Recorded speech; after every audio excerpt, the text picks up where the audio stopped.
এই হাদি হত্যাকাণ্ডের জন্য মিথ্যাভাবে আমার ফ্যামিলির সবাইকে জড়াইছেন। ইনকিলাব মঞ্চের মুখপাত্র শহীদ শরীফ ওসমান হাদি হত্যার প্রধান সন্দেহভাজন ফয়সাল করিম মাসুদের একটি ভিডিও বার্তা সম্প্রতি সামাজিক যোগাযোগ মাধ্যমে ছড়িয়ে পড়েছে। তবে ফয়সালের এমন ভিডিও বার্তায় উত্তাল হয়ে পড়েছে পুরো বাংলাদেশ। ঠিক সেই মুহূর্তে ফয়সালের ভিডিও যাচাই করে একটি প্রতিবেদন দিয়েছে দ্য ডিসেন্ট। তবে ভিডিওটি যাচাই করে দেখা গিয়েছে কৃত্রিম বুদ্ধিমত্তা এআই দিয়ে তৈরি নয়।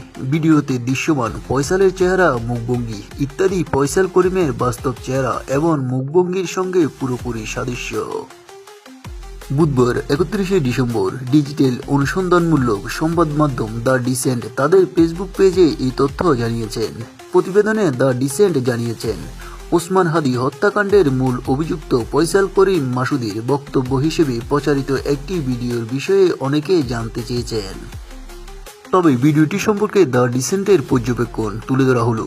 প্রথমত, ভিডিওটি এআই জেনারেট নয়, কারণ ভিডিওতে দৃশ্যমান ফয়সালের চেহারা, মুখভঙ্গি ইত্যাদি ফয়সাল করিমের বাস্তব চেহারা এবং মুখভঙ্গির সঙ্গে পুরোপুরি সাদৃশ্য।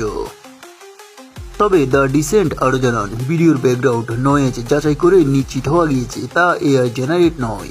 অত্যন্ত 4টি নির্ভরযোগ্য এআই যাচাই টুলে পরীক্ষা করার পর প্রতিটি টুলই ভিডিওর এআই জেনারেট নয় বলে সিদ্ধান্ত দিয়েছেন। তবে ভিডিওর একাধিক ফ্রেমে দেখা যায় ফয়সাল নির্দিষ্ট মুখভঙ্গি করার সময় তার থুতনিতে থাকা দাড়ি অদৃশ্য হয়ে যায়। দ্য ডিসেন্টের বিশ্লেষণ বলছেন, এটি মূলত ভিডিও রেকর্ড করার সময় ফিল্টার। এসব ফিল্টারও এআই প্রযুক্তি ব্যবহার করে থাকে, অন্ধকার প্রভাবে হয়েছে। তবে এই দাড়ি অদৃশ্য হয়ে যাওয়ার দৃশ্য এটা প্রমাণ করে না যে পুরো ভিডিওটি একটি এআই সৃষ্টি কন্টেন্ট।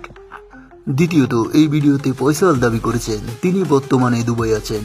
আসলে তিনি দুবাইয়ে আছেন কিনা তা শুধু এই ভিডিওর মাধ্যমে যাচাই করা সম্ভব নয়।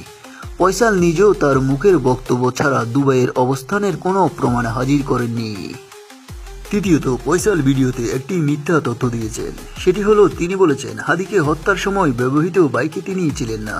তবে দ্য ডিসেন্ট আগে বিশ্লেষণ করে তা প্রমাণ করেছে যে হাদিকে হত্যার সময় ব্যবহৃত বাইকে ফয়সাল করিম এবং তার সহযোগী আলমগীর শেখ ছিলেন।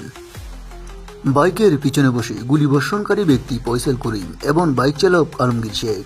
এই তথ্য পরে আইনশৃঙ্খলা বাহিনী তাদের তদন্তের মাধ্যমে নিশ্চিত করেছেন এবং তা দেশের শীর্ষ গণমাধ্যমগুলোতে প্রকাশিত হয়েছে। নিউজ বাংলা 29।